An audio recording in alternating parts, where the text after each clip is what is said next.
नमस्कार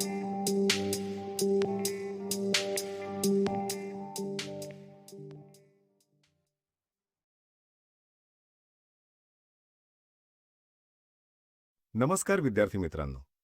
10वीच्या बोर्डाच्या विज्ञान परीक्षेचं टेन्शन आले आहे का? अभ्यासक्रम खूप मोठा वाटतोय आणि वेळ कमी आहे असे वाटते? काळजी नको. आजच्या व्हिडिओमध्ये आपण बघणार आहोत तुमच्या परीक्षेच्या यशाची खरी गुरुकिल्ली. आपण आज संपूर्ण तयारीसाठी एक अल्टिमेट गाईड पाहणार आहोत, ज्यामुळे तुमचा विज्ञानाचा पेपर नक्कीच सोपा जाईल. चला तर मग सुरुवात करूया. योग्य नियोजन. सर्वात आधी आपली मानसिकता बदला. विज्ञान हा विषय कठीण नाही, फक्त त्याला योग्य नियोजनाची म्हणजेच प्रॉपर प्लॅनिंगची गरज आहे. 10वीची परीक्षा महत्त्वाची आहे, पण ती सोपी होऊ शकते. तुम्हाला फक्त 2 गोष्टींची गरज आहे. एक म्हणजे योग्य नियोजन आणि दुसरे म्हणजे नियमित अभ्यास. यशाचे सूत्र अगदी सोपे आहे. Smart planning plus consistent practice is equal to top scores. पायरी 1. नकाशा ओळखा. पहिली पायरी म्हणजे नकाशा ओळखणे. जसे प्रवासाला जाण्याआधी आपण मॅप बघतो, तसेच अभ्यासाला सुरुवात करण्यापूर्वी संपूर्ण अभ्यासक्रम आणि बोर्डाची ब्लूप्रिंट काळजीपूर्वक बघा. आंधळेपणाने अभ्यास करू नका. ब्लूप्रिंट तपासा आणि बघा की कोणत्या धड्यांना जास्त गुण आहेत. ज्या प्रकरणांना जास्त वेटेज आहे, त्यांना अभ्यासात पहिले प्राधान्य द्या. पायरी 2. NCERTचे पाठ्यपुस्तक. पायरी क्रमांक 2. तुमचे या लढाईतील सर्वात मोठे हत्यार आहे तुमचे NCERTचे पुस्तक. लक्षात ठेवा, बोर्डाचे बहुतेक प्रश्न हे थेट पुस्तकावरच आधारित असतात. त्यामुळे प्रत्येक धडा ओळीनुसार वाचा. पुस्तकातील छोटे बॉक्सेस, महत्त्वाच्या व्याख्या म्हणजे डेफिनिशन्स आणि नियम यांकडे अजिबात दुर्लक्ष करू नका. स्वाध्यायातील प्रत्येक प्रश्न महत्त्वाचा आहे. पायरी 3. भौतिकशास्त्र अर्थात फिजिक्स. आता आपण विषयानुसार रणनीती बघूया. तिसरी पायरी आहे भौतिकशास्त्र अर्थात फिजिक्स. हा विषय म्हणजे सूत्रांची ताकद आहे. V=IR किंवा V=U+AT सारखी सर्व महत्त्वाची सूत्रे एका कागदावर लिहून काढा आणि पाठ करा. गणितांचा सराव दररोज करा. नुसते वाचू नका, तर ती गणिते कागदावर सोडवून पहा. आणि हो, संकल्पना समजून घ्या, रट्टा मारू नका. पायरी 4. रसायनशास्त्र अर्थात केमिस्ट्री. चौथी पायरी आहे रसायनशास्त्र अर्थात केमिस्ट्री. इथे खेळ आहे तो समीकरणे आणि चार्ट्सचा. रासायनिक अभिक्रिया लक्षात ठेवण्यासाठी त्यांचे तक्ते म्हणजे चार्ट्स बनवा.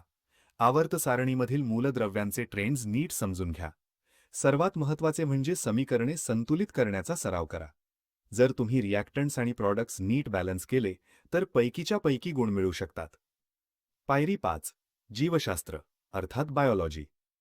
पाचवी पायरी आहे जीवशास्त्र अर्थात बायोलॉजी. इथे तुमच्या ज्ञानासोबतच तुमचे सादरीकरण म्हणजे प्रेझेंटेशन खूप महत्त्वाचे आहे. उत्तरे लिहिताना ती मोठ्या परिच्छेदांमध्ये न लिहिता मुद्देसूद म्हणजे पॉइंट्स स्वरूपात लिहा. विज्ञानातील योग्य शब्द म्हणजे सायंटिफिक टर्मिनॉलॉजी अचूक वापरा. आणि लक्षात ठेवा, आकृत्या हा जीवशास्त्राचा आत्मा आहे. आकृत्यांचे महत्त्व. आकृत्यांवरून आठवलं, हे स्लाइड बघा. एक चित्र 1000 शब्दांचे काम करते. विज्ञानात स्वच्छ आणि नामनिर्देशित आकृतीला अर्धे गुण असतात. काही प्रो टिप्स लक्षात ठेवा. 1. नियमितता. दररोज 2 ते 3 आकृत्या काढण्याचा सराव करा. 2. स्वच्छता. आकृती नेहमी पेन्सिलनेच काढा आणि खाडाखोड टाळा. 3. लेबलिंग. तुम्ही दिलेली नावे जसे की केंद्रक किंवा हरितलवक ही अचूक आणि स्पष्ट असावीत. मागील प्रश्नपत्रिका. स्वतःची तयारी तपासण्याचा सर्वात उत्तम मार्ग कोणता? तर तो आहे मागील वर्षांच्या प्रश्नपत्रिका. कमीत कमी शेवटच्या 5 ते 10 वर्षांच्या प्रश्नपत्रिका सोडवणे अत्यंत आवश्यक आहे. यामुळे काय होईल? 1. तुम्हाला बोर्डाचा पॅटर्न समजेल. 2. वेळेचे नियोजन जमेल. घरी घड्याळ लावून पेपर सोडवा. आणि 3. तुमचा आत्मविश्वास वाढेल. Smart revision.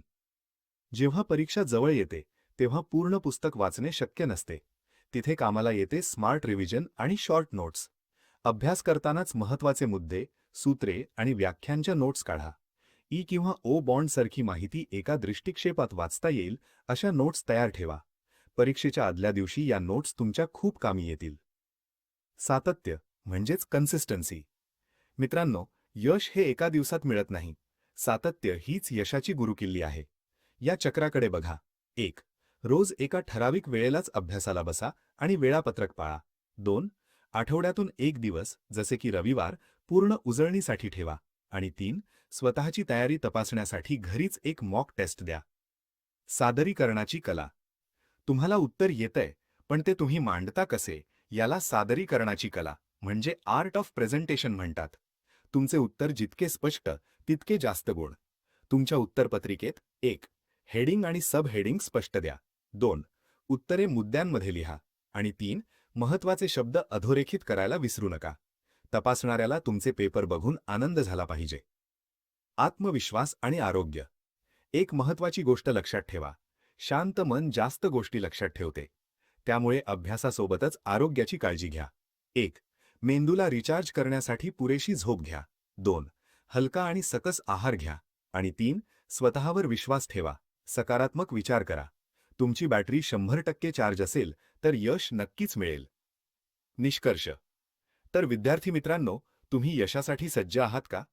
जाता जाता या 5 पायऱ्या पुन्हा एकदा आठवूया. 1. अभ्यासक्रम समजून घ्या. 2. NCERT वाचा. 3. नियमित सराव करा. 4. आकृत्या आणि नोट्स बनवा. आणि 5. स्वतःवर विश्वास ठेवा. हा प्लॅन फॉलो करा. यश नक्कीच तुमचे असेल. तुम्हा सर्वांना परीक्षेसाठी खूप खूप शुभेच्छा. Best of luck.